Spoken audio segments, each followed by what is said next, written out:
first book in a new press, which is called Seshat Press, which is the imprint of the charity Northern Bridge Productions, where we're going to publish 5 books. So this is the Trail Finder. So it's the first one. So we'll see how it goes. Well done. Thank you. Chapter 1. I let the phone ring 3 times and answered as they told me.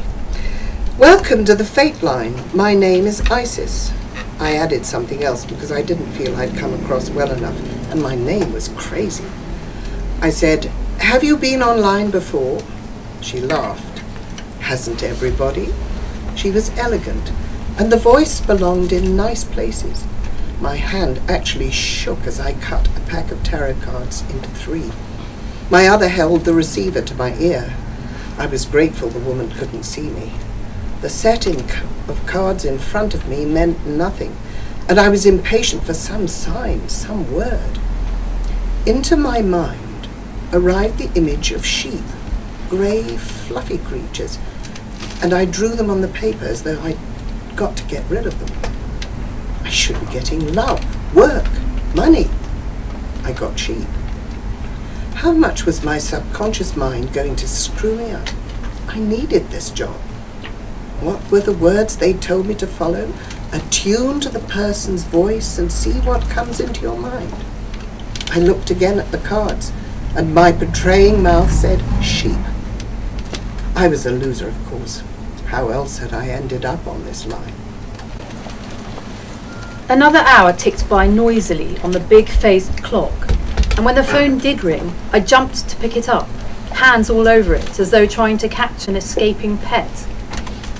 Sadie Chill was well named, and the first sound of her sent my temperature dropping. I did a lot of cold these days. I'm still listening to your readings, and you've got to go further. She talked about getting in touch with other realms. Do you know the Edge? What else? But I didn't tell her. Have you been there? Definitely. She hesitated. Then tell them that. Speak to them from the Edge. I realised they were having to reinvent me. The Edge, I wasn't. I wasn't doing too good in the middle. The next call introduced me to the elitist credit line. This was a reading pre-booked for 45 minutes. Riff would put me through, and he said to watch the introduction. I had to be sharp. I didn't recognise Mrs. Sheep until she said, so how did we do with my husband? Has he been converted? Had I had her husband? I sped through the male callers of the past days, trying to recall each one. Had I missed him? The only candidate was the one born in 1966, who nearly cost me my job. So he hasn't been online? Where is he, do you think, Isis? I had no idea where anybody was. Maybe he's hiding in the sheepcroft. Lou liked to laugh. Mindful of the fact she might be my guardian angel and had saved my job for now, I did ask if she tried to reach me one night the previous week while I'd been off the air. As a matter of fact, I wanted you to read for a friend and was surprised you were, as you put it, off the air. You're always on. How did she know that?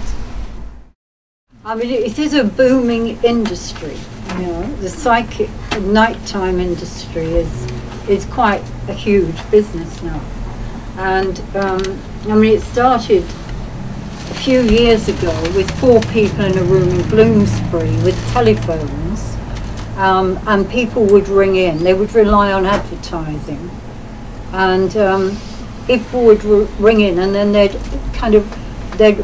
be given a number, and they'd ring out to the psychic, and there would be a kind of timer or some. It was all done very simply and kind of rather kind of sweetly, you know. They'd ring out, and they would have a reading, and then other people would hear word of mouth, this person's good, and so it built up, and it was 4 people, and one woman who is very like Sadie Chill. I mean, I put her in there because I remember if she didn't like you, she would say, cut off their heads, and you were fired. That was quite the end of that. So they called her the Queen of Hearts.